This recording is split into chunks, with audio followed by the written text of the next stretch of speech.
Hello friends, எல்லோரும் எப்படி இருக்கீங்க? இன்றைக்கி ஒரு ரெசிபி vlog தான் பார்க்க போகிறோம். எப்போது உங்களுக்கு ரொம்ப டேஸ்டியாக ஜூஸியாக சிக்கன் சாப்பிடணும் போல் இருந்துச்சுன்னா இந்த ரெசிபியை கண்டிப்பாக ட்ரை பண்ணி பாருங்கள். டேஸ்ட் ரொம்ப அட்டகாசமாக இருக்கும்.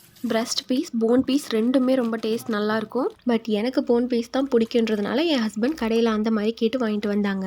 இந்த ரெசிபி செய்கிறதுக்கு நாங்கள் ஒரு 1/2 kg கறி தான் எடுத்துருக்கோம். கழுவுக்குள்ளேயே மஞ்சத்தூள் போட்டு கழுவி எடுத்துக்கிட்டோம்.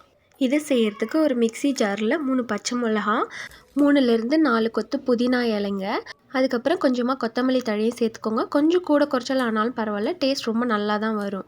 அந்த டேஸ்ட்லாம் கறியில் இறங்கி சாப்பிடக்குள்ளவே ரொம்ப ஃப்ளேவர்ஃபுல்லாக சூப்பராக இருக்கும். ஒரு சின்ன துண்டு இஞ்சி எடுத்து இதை கட் பண்ணி சேர்த்துக்கோங்க. இப்போ இது எல்லாத்தையும் சேர்த்து மிக்ஸி ஜாரில் போட்டு அரைச்சி எடுத்துக்கலாம்.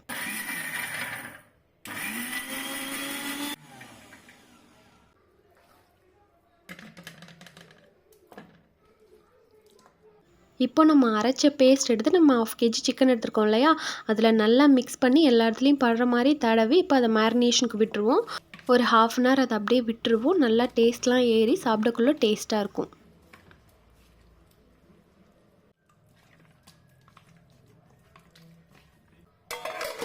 இப்போ கடாயை அடுப்பில் வச்சுருவோம். இது வந்து கோகனட் ஆயிலில் செஞ்சிங்கன்னா டேஸ்ட் ரொம்ப சூப்பராக வரும். நாங்கள் எப்போதுமே கோகனட் ஆயிலில் தான் செய்வோம். கோகனட் ஆயில்ன்றது ஆப்ஷனல் தான், உங்களுக்கு வேறு என்ன இருந்தாலும் சேர்த்துக்கோங்க. பட் கோகனட் ஆயிலில் செஞ்சிங்கன்னா டேஸ்ட் ரொம்பவே சூப்பராக இருக்கும். கண்டிப்பாக ட்ரை பண்ணி பாருங்கள் இருந்ததுன்னா. இப்போ சிக்கன் பீசஸ்லாம் எண்ணெய் சுட்டதுக்கப்புறமா ஒரு பீஸாக உள்ளே போட்டுருவோம்.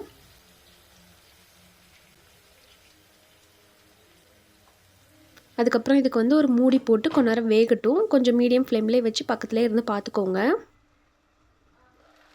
பார்த்தீங்களா, கொஞ்ச நேரம் வெந்ததுக்கப்புறமா சைட்லலாம் நல்லா ப்ரௌன் ஆகி வந்துருச்சு. இப்போ ஒரு 1/2 லெமன் எடுத்து புழிஞ்சு விட்டுக்கோங்க. இது நல்லா இன்னும் ஃப்ளேவர் என்ஹான்ஸ் பண்ணி கொடுக்கும். நல்லா கறியை திருப்பி 2 சைடும் போட்டு வேக வச்சிட்டிங்கன்னா உங்களுக்கு நல்லா குக்காகி வந்திருக்கும், ஜூஸியாக இருக்கும். இறக்கக்குள்ளே கொஞ்சமாக பெப்பர் போட்டு இறக்குறீங்கன்னா நல்லா புளிப்பு தன்மையோட காரசாரமாக செம்ம சூப்பராக ரெடி ஆயிடுச்சு நம்மளோட சிக்கன். பார்க்க ரொம்ப சூப்பராக இருக்குல்ல. ஆக்சுவலி டேஸ்ட் வைஸும் ரொம்ப சூப்பராக வந்திருந்தது. உங்களோட ஃபேவரட் பர்சன் கிட்ட காமிச்சு இதை செஞ்சு கொடுக்க சொல்லுங்கள். நெக்ஸ்ட் வீடியோவில் பார்ப்போம்.